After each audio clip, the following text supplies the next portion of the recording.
Assalamualaikum warahmatullahi wabarakatuh. Perkenalkan, nama saya Revani Eren dengan NIM 0603524077. Saya akan menjelaskan mengenai aliran psikologi fungsionalisme.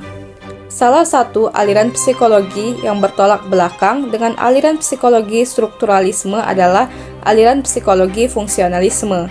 Aliran psikologi fungsionalisme lebih menekankan pada fungsi-fungsi dan bukan hanya fakta-fakta dari fenomena mental atau sekedar berusaha menafsirkan fenomena mental dalam kaitannya dengan peranan yang dimainkan dalam kehidupan. Fungsionalisme memandang bahwa psikologi tak cukup hanya mempersoalkan apa dan mengapa terjadi sesuatu, tetapi juga untuk apa fungsi suatu tingkah laku tersebut dapat terjadi. Fungsionalisme lebih menekankan pada aksi dari gejala psikis dan jiwa seseorang yang diperlukan untuk melangsungkan kehidupan dan berfungsi untuk penyesuaian diri psikis dan sosial. Setiap tingkah laku dimotivasi oleh rangsangan tertentu, demikian juga rangsangan berhubungan erat dengan respon yang sesuai. Jadi, keberadaan stimulus dan respon bersamaan dan internal yang berwujud tingkah laku fungsional. Metode dalam psikologi fungsionalisme. Yang pertama yaitu metode observasi. Di dalam metode observasi terdapat pertama metode fisiologis yang menguraikan tingkah laku dengan sudut pandang anatomi dan ilmu faal, mengaitkan antara tingkah laku dengan organ tubuh dan sistem saraf. Yang kedua yaitu metode variasi. Kondisi ini merupakan metode eksperimen dari aliran fungsionalisme. Metode ini dilakukan karena manusia mempunyai sudut psikologis dan tidak semua tingkah laku manusia dapat dijelaskan dengan anatomi dan juga fisiologi. Yang kedua yaitu metode introspeksi. Lingkungan memberikan stimulus hingga jiwa menunjukkan fungsinya. Metode ini terlalu bersifat subjektif sehingga sulit disistematikan dan dikuantitatifkan. Ciri-ciri aliran fungsionalisme. Yang pertama, sangat mementingkan aspek terapan dan fungsi psikologis manusia. Dan yang kedua, aktivitas mental tidak dapat dipisahkan dengan aktivitas fisik, maka stimulus dan respon adalah suatu kesatuan. Yang ketiga, sangat berkaitan dengan biologi. Pemahaman tentang anatomi dan fungsi fisiologi akan sangat membantu pemahaman tentang fungsi mental. Dan yang terakhir, pada dasarnya aliran fungsionalisme tidak berpegang pada satu metode inti. Metode yang digunakan sangat tergantung dari permasalahan yang dihadapi. Assalamualaikum warahmatullahi wabarakatuh. Perkenalkan, nama saya Zahra Khairunisa dari kelompok 6 dengan NIM 0603524074. Di sini saya akan mempresentasikan tokoh fungsionalisme Granville Stanley Hall. Biografi dari Granville Stanley Hall adalah beliau lahir pada 1 Februari 1884. Awalnya ia terdaftar di Wilson Academy pada 1862, tetapi dipindahkan ke William College. Setelah lulus pada tahun 1867, beliau belajar di Union Theological Seminary. Studi awal dan karyanya berpusat pada teologi. Namun, seperti banyak siswa pada periode ini, ia terinspirasi untuk beralih ke psikologi oleh prinsip psikologi fisiologis Wilhelm Wundt. Hall melanjutkan untuk mendapatkan gelar doktor dalam psikologi dari Harvard University di bawah psikolog William James and Henry P. Bowditch. Granville Stanley Hall memiliki perbedaan sebagai orang Amerika pertama yang mendapat gelar PhD di bidang psikologi. Karir dan prestasi Granville Stanley Hall. Beliau mendapat banyak pencapaian, di antaranya adalah penciptaan American Journal of Psychology pada tahun 1887.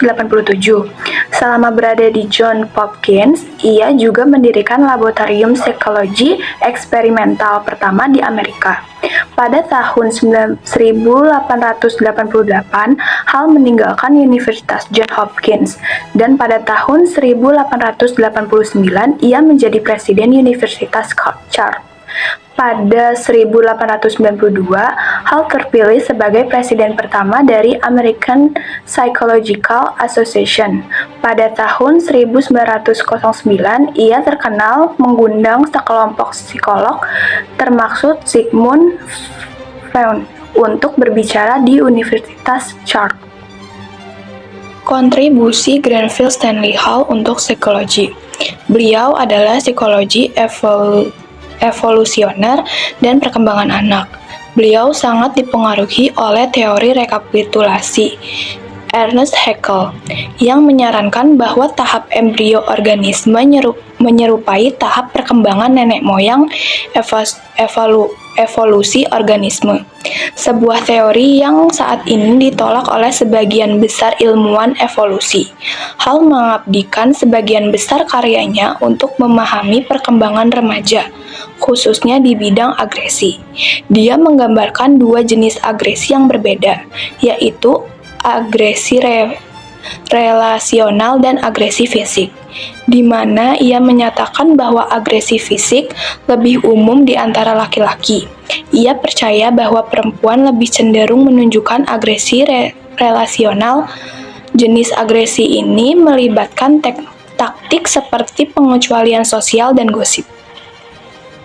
Assalamualaikum warahmatullahi wabarakatuh. Perkenalkan, nama saya Faila Mahera Putri Setiono dengan NIM 0613524072. Hari ini saya ingin menerangkan tentang psikologi fungsionalisme menurut William James. Sebelumnya, William James lahir di New York City sebagai anak tertua dari 5 bersaudara dari pasangan Henry James dan Mary Walsh, atau sering disebut sebagai Bapak Psikologi Amerika. William James adalah tokoh terkemuka dalam psikologi dan filsafat pada pergantian abad 19, yang kontribusinya meletakkan dasar bagi banyak filsuf dan psikolog perilaku modern. Pada tahun 1870, William James dan Charles Sanders Peirce mendirikan Sekolah Pragmatisme Amerika. James mengklasifikasikan filsuf berdasarkan temperamennya, membedakan antara mereka yang berpikiran keras, mereka yang empiris, materialistis, pesimis, tidak religius, dan skeptis, dan berpikiran lembut. Mereka yang rasionalitis, intelektualitis, optimis, religius, dan tegas. Peran seorang pragmatis adalah menjadi mediator antara dua ekstrem ini. Pragmatisme mengajukan pertanyaan yang biasa. Jika suatu ide atau kepercayaan dianggap benar, maka ia berkata, apa perbedaan konkret yang akan ditimbulkan oleh kebenarannya dalam kehidupan nyata seseorang? Bagaimana kebenaran akan terwujud? Pengalaman apa yang akan berbeda dari yang akan diperoleh jika kepercayaan itu salah? Singkatnya, apa nilai tunai kebenaran dalam hal pengalaman? James and Perry, 1943, page 97. Kepercayaan James pada pragmatisme kemudian membentuk perspektifnya tentang hak untuk berkeyakinan, beragama, kehendak bebas, dan makna hidup. James percaya pada hak untuk percaya, artinya dalam keadaan tertentu, kita memiliki hak untuk percaya bahwa hasil yang tidak diketahui di masa depan akan terjadi sehingga dapat membantu mewujudkan hasil tersebut. Dengan kata lain, suatu fakta tidak akan datang sama sekali kecuali akan terjadi sehingga dapat membantu mewujudkan hasil tersebut.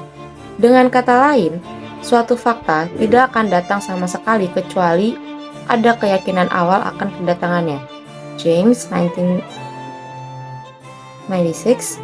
James percaya pada kehendak bebas. Dengan kata lain, ia adalah pendukung ketidakpastian, yang berarti bahwa ada beberapa realitas lainnya. Dari sudut pandang praktis, ketidakpastian membantu menjadikan hidup layak dijalani dengan memahami peran kita dalam tindakan dan pilihan kita. Ketidakpastian juga memungkinkan kita untuk meminta pertanggungjawaban orang lain atas tindakan mereka untuk menjaga ketertiban dalam masyarakat. Akan tetapi, bahkan di luar usahanya di dunia filsafat, James mengabdikan dirinya pada dunia psikologi. Sebagai orang yang sering dijuluki sebagai Bapak Psikologi Amerika, William James memberikan banyak kontribusi penting di bidang ini, yang membentuk cara pandang psikolog dan akademisi masa depan terhadap dunia. James mendefinisikan psikologi sebagai kesadaran akan kehidupan mental karena ia berpikir bahwa kesadaran adalah hal yang memungkinkan kehidupan mental. Ia berusaha menemukan manfaat kesadaran manusia dan bagaimana hal itu penting bagi kelangsungan hidup. Dia adalah orang pertama yang menciptakan frasa aliran kesadaran dengan mengakui bahwa tidak ada yang menyatu, ia mengalir. Sungai atau aliran air adalah metafora yang paling alamiah menggambarkannya. James 1890. William James melihat aliran kesadaran ini bukan sebagai suatu benda, melainkan sebagai suatu proses atau fungsi. Sama seperti pernapasan adalah apa yang dilakukan paru-paru. Menjalankan kehidupan mental yang sadar adalah apa yang dilakukan otak. Hunt, 1920. Ketertarikan James pada fungsi kesadaran mendorongnya mengembangkan salah satu teori psikologi paling mendasar, yaitu fungsionalisme. Strukturalisme berfokus pada pemecahan proses mental menjadi komponen yang paling dasar, dan untuk memahami elemen-elemen sederhana ini, para peneliti menggunakan introspeksi, sebuah proses yang bergantung pada analisis keadaan mental seseorang. Fungsionalisme terbentuk sebagai reaksi terhadap strukturalisme dan menolak nilai introspeksi. Aliran pemikiran ini lebih fokus pada pemahaman proses biologis di balik dan tujuan kesadaran manusia daripada cara berpikir internal. Sementara strukturalisme mencoba memahami bagian-bagian individual dalam pergi ke supermarket, pemahaman proses biologis di balik dan tujuan kesadaran manusia daripada cara berpikir internal. Sementara strukturalisme mencoba memahami bagian-bagian individual dalam pergi ke supermarket, seperti meninggalkan rumah, berjalan ke toko, memilih bahan, membayar. Fungsionalisme menangani akar mengapa kita pergi ke toko pada awalnya. Ya karena kita butuh makanan untuk bertahan hidup. Fungsionalisme dapat dipengaruhi oleh teori evolusi Darwin. Sebaliknya, Darwin lebih memperhatikan evolusi spesies alam. Konteks seleksi alam atas atribut fisik, berpikirkan survival of the fittest. James disibukkan dengan nilai evolusi atau fungsi pada perilaku dan pola pikir tertentu. Teks klasiknya The Principle of Psychology, James 1890, menggunakan frasa psikologi evolusioner untuk menyatakan bahwa perilaku tertentu beroperasi dengan cara yang sama seperti naluri. James memahami kesadaran sebagai suatu proses yang memungkinkan jika kita mempertimbangkan masa lalu, masa kini, dan masa depan, serta merencanakan ke depan untuk menyesuaikan perilaku kita dengan keadaan saat ini. James menentang posisi strukturalis yang menyatakan kesadaran dapat dipecah menjadi bagian-bagian penyusunnya. Teori emosi James Lange menyatakan bahwa suatu peristiwa memicu reaksi fisiologis yang kemudian kita tafsirkan. Menurut teori ini, emosi disebabkan oleh penafsiran kita. Teori diri William James mengatakan bahwa diri terdiri dari dua bagian, aku dan aku. Aku adalah diri yang berpikir, bertindak, dan telah mengalami. Sedangkan aku adalah diri sebagai objek pengetahuan, termasuk jumlah pikiran, perasaan sosial, dan pengakuan orang lain. Teorinya menekankan sifat dinamis dan sosial dari konsep diri. Saya adalah individu terpisah yang dirujuk seseorang ketika berbicara tentang pengalaman pribadinya. Di sisi lain, aku adalah bagian dari diri yang mengetahui siapa mereka dan apa yang telah mereka capai dalam hidup. Pomeroy, 2014. Tokoh psikologi fungsionalisme, yaitu John Dewey. John Dewey ialah seorang filsuf Amerika yang lahir di Burlington, Vermont, Amerika Serikat pada tanggal 20 Oktober 1859. Pada tahun 1879, ia meraih gelar sarjana di University of Vermont. Pada tahun 1884, ia melanjutkan studinya untuk mendapatkan gelar doktor di University of Hopkins. Ia wafat pada 1 Juni 1952 di New York, Amerika Serikat pada usianya yang ke-92 tahun. Selain sebagai filsuf, ia juga dikenal sebagai kritikus sosial dan juga pemikir dalam dunia pendidikan. Ia adalah pencetus fungsionalisme dan dia dianggap pemikir bergaya praktis dan pragmatis. Seperti yang kita ketahui, sikap yang pragmatis dari Dewey didasari oleh pemikiran filsafatnya, yaitu thinking men usually think about change. Manusia berpikir selalu tentang perubahan. Ia tidak percaya seseorang berpikir hanya untuk berpikir saja, tetapi segala sesuatu harus ada tujuannya, yaitu perubahan. Berdasarkan hal tersebut, Dewey menentang teori elementisme. Ia menyatakan bahwa tingkah laku itu satu kesatuan antara aksi dan reaksi. Pada tahun 1886, ia menulis buku yang berjudul Psychology. Dalam bukunya ini, ia menjelaskan cara orang Amerika mempelajari psikologi dengan mengutamakan pragmatisme. Karena hal tersebut, sarjana-sarjana Amerika kurang tertarik dengan pernyataan seperti apa jiwa itu, tapi mereka lebih tertarik dengan pernyataan apa kegunaan jiwa tersebut. Karena itulah berdiri aliran fungsionalisme. Hal ini termanifestasikan dalam ilmu pendidikan. Dewey mengajukan teori learning by doing. Dalam teori learning by doing, ia berpendapat untuk mempelajari sesuatu tidak perlu banyak mempelajari materi atau teorinya, tapi langsung dipraktekkan atau dilakukan. John Dewey membagi perkembangan moral menjadi 3 konsep. Yang pertama yaitu konsep premoral, yaitu tingkah laku seorang didorong oleh desakan yang bersifat fisikal atau sosial. Yang kedua, konsep convention, yaitu seseorang mulai bisa menerima nilai dengan sedikit kritis berdasarkan kriteria orang lain. Yang ketiga, konsep autonomous, yaitu seseorang mulai bisa berbuat atau bertingkah laku sesuai dengan akal, pikiran, dan pertimbangan dirinya sendiri, tidak sepenuhnya menerima kriteria orang lain. Karya John Dewey yang paling terkenal adalah Experience and Education. Buku ini membahas konsep pendidikan berbasis pengalaman. Dalam bukunya, Dewey menyampaikan kritikan terhadap pendidikan tradisional. Ia menyebutkan bahwa pendidikan tradisional cenderung memaksakan para pelajar muda, mulai dari pemberian beban yang menekankan standar sampai dengan mata pelajaran dan metode orang dewasa. Hal itulah yang justru diajarkan kepada mereka yang baru saja tumbuh belajar. Kurikulum pendidikan kemudian menuntut sikap peserta didik agar patuh, tetapi tidak memiliki kebebasan untuk mengeksplorasi materi yang diberikan. Hal itu dipandang Dewey bahwa pendidikan tradisional tidak cukup memadai untuk menyelesaikan persoalan. Metode yang seharusnya benar adalah pendidikan berbasis pada pengalaman. Assalamualaikum warahmatullahi wabarakatuh. Perkenalkan, nama saya Wulandari Saliza Lestari dengan NIM 0603524073. Pada tema fungsionalisme kali ini, saya akan membicarakan tokoh William McDougall.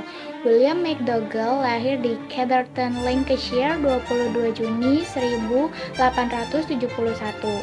William McDougall adalah seorang psikolog dari Inggris yang pernah mengajar di Oxford University dari tahun 1904 sampai dengan tahun 1920. Setelah dari Oxford, ia diangkat menjadi guru besar di Amerika Serikat. Mula-mula mengajar di Harvard University, kemudian pada tahun 1927 pindah ke Duke University di Newcastle. William McDougall menganggap psikolog sebagai pengetahuan tentang tingkah laku dan perkembangan manusiawi dan harus ditinjau dari sudut biologi. Pandangannya mengenai tingkah laku naluriah manusia sangat menonjol.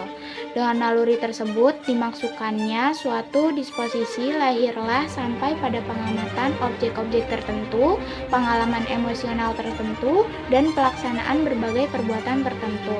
McDougall merupakan salah satu tokoh psikologi yang menganggap pikiran sebagai suatu bentuk sistem biologis. Selain McDougall, William James juga berpikiran yang sama. Menurut William McDougall dan William James, kualitas pembentukan pikiran ditentukan oleh kesesuaiannya dengan kebutuhan lingkungan. McDougall termasuk salah satu tokoh yang paling awal mendefinisikan psikologi sebagai ilmu tentang perilaku. Pada tahun 1905, ia menyatakan bahwa psikologi memiliki kemungkinan untuk didefinisikan sebagai ilmu yang mempelajari perilaku makhluk hidup secara positif.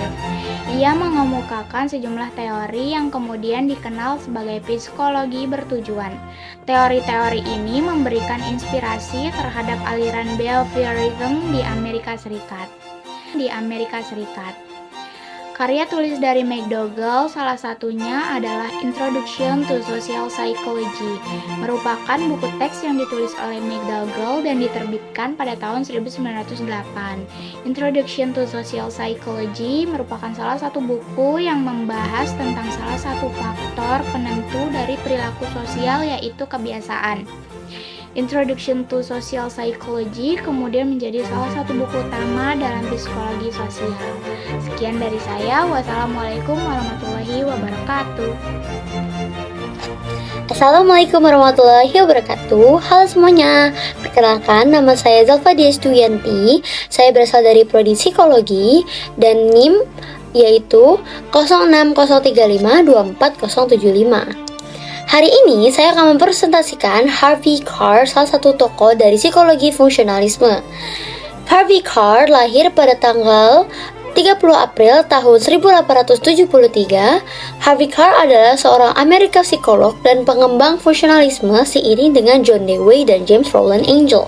Ia dikreditkan dengan perkembangan fungsionalisme sebagai sebuah sekolah pemikiran psikologi terkemuka Amerika terhadap pendekatan fungsionalis. Ia juga mantan presiden American Psychological Association dan profesor emeritus masa lalu dari University of Chicago. Harvey Carr kuliah di University of Colorado sebagai mahasiswa psikologi dengan Arthur Allen. Di sana, ia menerima gelar Bachelor of Science pada tahun 1901 dan gelar Master of Science pada tahun 1902. Dia mengajar di sebuah sekolah tinggi di Texas, Negara Normal School di Michigan, dan Pratt Institute di Brooklyn, New York 1905 sampai dengan 1908. Antara tahun 1907 dan 1908, Carr dan John B. Watson melakukan penelitian disebut percobaan Kerplunk. Sekembalinya ke Chicago, dia belajar psikologi eksperimental dengan Dewey dan Watson di Universitas Chicago. Dia kemudian akan belajar di bawah Angel. Pada tahun 1905, ia menerima PhD-nya dengan disertasi doktor pada sebuah ilusi visual gerak selama penutupan mata. Ia digantikan John Watson sebagai pengawas laboratorium hewan. Kemudian pada tahun 1921, Angel meninggalkan Chicago untuk Yale dan Harvey Carr informal mengambil posisi sebagai kepala Departemen Psikologi. Penunjukan diresmikan 2 tahun, kemudian pada tahun 1923 di bawah kepemimpinannya fungsionalisme, Chicago berkembang mencapai puncak popularitasnya. Pada tahun 1925, ia menerbitkan Psikologi, sebuah studi kegiatan mental yang akan mengatur fungsionalis yang ide. Ia mulai mengajar di Chicago tahun 1926 sampai dengan 1938, di mana ia mengarahkan laboratorium psikologi eksperimental, dan pada tahun 1926, ia menjabat sebagai presiden dari American Psychological Association. Ia menjadi profesor emeritus pada tahun 1938. Kemudian ada definisi psikologi fungsionalisme menurut Harvey Carr. Harvey Carr adalah seorang psikologi dan fungsionalis Amerika yang memainkan peran penting dalam membentuk perkembangan awal aliran pemikiran fungsionalis. Kemudian ada menurut Carr, psikologi adalah studi ilmiah tentang perilaku dan proses mental yang berhubungan dengan lingkungan. Menurut pandangan Carr, psikologi harus memperhatikan fungsi adaptif perilaku dan cara-cara di mana proses mental memungkinkan individu beradaptasi dengan lingkungannya. Ia percaya bahwa proses mental harus dipelajari dalam konteks alaminya. Daripada diisolasi dan dipelajari di laboratorium, Carr berpendapat bahwa tujuan akhir psikologi adalah untuk memahami bagaimana individu dapat menggunakan proses mental dan perilaku mereka untuk mencapai tujuan mereka dan beradaptasi dengan lingkungan mereka. Carr juga menekankan pentingnya perbedaan individu dalam perilaku dan proses mental. Ia percaya bahwa mempelajari perbedaan ini dapat memberikan wawasan tentang fungsi perilaku dan proses mental serta membantu individu beradaptasi dengan situasi dan lingkungan yang berbeda. Perilaku adaptif Harvey Carr. Kontribusi Carr yang paling signifikan bagi psikologi adalah teorinya tentang perilaku adaptasi. Menurut Carr, perilaku adaptif adalah perilaku yang ditunjukkan oleh suatu organisme sebagai respons terhadap perubahan lingkungannya. Perilaku ini dibentuk oleh faktor genetik dan lingkungan dan dirancang untuk membantu organisme mengatasi tuntutan lingkungan. Carr percaya bahwa perilaku adaptif dapat dipelajari melalui pengamatan perilaku organisme di lingkungan alami. Ia berpendapat bahwa studi laboratorium terbatas dalam kemampuannya untuk menangkap kompleksitas perilaku di dunia nyata, dan bahwa pendekatan yang lebih naturalistik diperlukan untuk memahami perilaku adaptasi secara menyeluruh. Kemudian, Harvey menggambarkan 3 perilaku adaptif. Yang pertama, perilaku adaptif terdiri dari stimulus motivasi. Yang kedua, meliputi stimulus sensorik. Dan yang ketiga, perilaku adaptif mengubah situasi sedemikian rupa sehingga ada kepuasan terhadap stimulus yang memotivasi. Seperti contoh, jika seseorang yang lapar makan di hotel manapun, maka perilakunya ini disebut perilaku adaptif. Dalam contoh ini, rasa lapar merupakan stimulus yang memotivasi dan makan makanan merupakan stimulus adaptif. Harvey Carr adalah perilaku adaptif dalam 2 bagian. Yang bagian pertama, melakukan penyesuaian penuh perhatian di mana keinginan perilaku motorik dan penyesuaian yang tepat hadir. Kemudian bagian kedua yaitu setelah mencapai tujuan, ada perilaku tindakan konsumen. Kemudian ada masalah pikiran dan tubuh. Harvey percaya bahwa pikiran dan tubuh bukanlah entitas yang terpisah, melainkan 2 aspek dari sistem fungsional yang sama. Ia berpendapat bahwa proses mental dan perilaku berhubungan erat dengan proses fisiologis dalam tubuh, dan bahwa keduanya tidak dapat dipahami secara terpisah satu sama lain. Menurut Harvey, proses mental dan perilaku memiliki fungsi praktis dalam membantu individu beradaptasi dengan lingkungannya, dan keduanya terkait erat dengan proses fisiologis dalam tubuh yang mendukung fungsi-fungsi tersebut. Ia percaya bahwa pikiran dan tubuh bekerja sama secara terkoordinasi untuk mencapai fungsi-fungsi tersebut, dan keduanya tidak dapat dipisahkan satu sama lain. Jadi, dalam fungsionalisme Harvey Carr, masalah pikiran tubuh sama sekali bukan masalah, melainkan dikotomi yang salah. Ia percaya bahwa proses mental dan perilaku tidak terpisah dari proses fisiologis dalam tubuh, melainkan keduanya merupakan 2 aspek dari sistem fungsional yang sama yang bekerja sama untuk mendukung adaptasi terhadap lingkungan. Sekian dari Zalfa dan Stuyanti. Wassalamualaikum warahmatullahi wabarakatuh. Nah, selanjutnya ada James Roland Angel. James Roland Angel merupakan tokoh aliran fungsionalisme kelompok Chicago.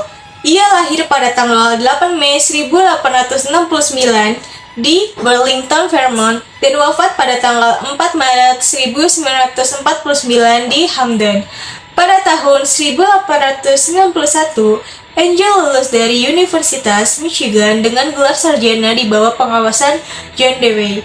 Angel juga melanjutkan studi di Harvard University dan University of Berlin. Ia meraih gelar master dari Harvard University pada tahun 1892. Nah, pada karir yang diraih oleh Angel, ia pernah menjadi kepala Departemen Psikologi di University of Chicago mulai dari tahun 1904 sampai dari 1921. Kemudian ia juga pernah menjadi Presiden Yale University pada tahun 1921 sampai dari 1937 dan menjadi Presiden American Psychological Association pada tahun 1906. Angel juga menerbitkan buku saat masih di Chicago pada tahun 1904, yaitu buku Teks Psikologi, sebuah studi pengantar struktur dan fungsi kesadaran manusia. Nah, beberapa ada ide utama dari Angel, yaitu yang pertama ada psikologi sebagai studi fungsi mental. Menurut Angel, psikologi harus mempelajari bagaimana pikiran berfungsi, bukan hanya strukturnya. Pikiran manusia harus dilihat sebagai alat untuk beradaptasi dan merespon terhadap lingkungannya. Yang kedua, hubungan antara pikiran dan tubuh. Angel melihat hubungan pikiran dan tubuh sebagai sebuah kesatuan yang saling mempengaruhi dalam proses adaptasi. Yang kedua, ada hubungan antara pikiran dan tubuh. Angel melihat hubungan pikiran dan tubuh sebagai sebuah kesatuan yang saling mempengaruhi dalam proses beradaptasi. Yang ketiga, ada kesadaran sebagai alat adaptif. Kesadaran bukan hanya untuk kumpulan pengalaman, tetapi sebuah alat yang membantu makhluk hidup untuk beradaptasi dan bertahan dalam lingkungan yang selalu berubah.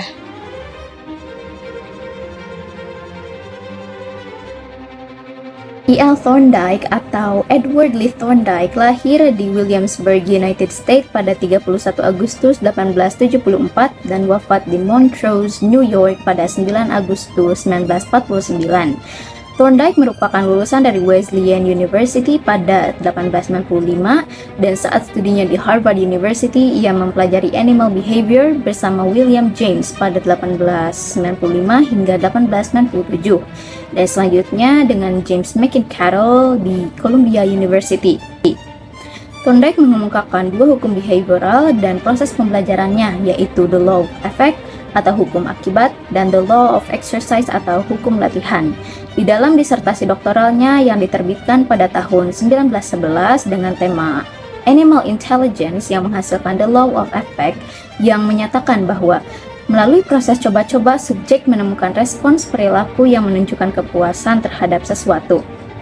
Selanjutnya, Thorndike juga membuat teori belajar fungsionalik. Teori ini dikemukakan olehnya dan menghasilkan hukum baru yaitu the law of readiness atau hukum kesiapan. Dan diikuti the law of effect juga the law of exercise. Hukum ini ditetapkan setelah melalui beberapa proses percobaan.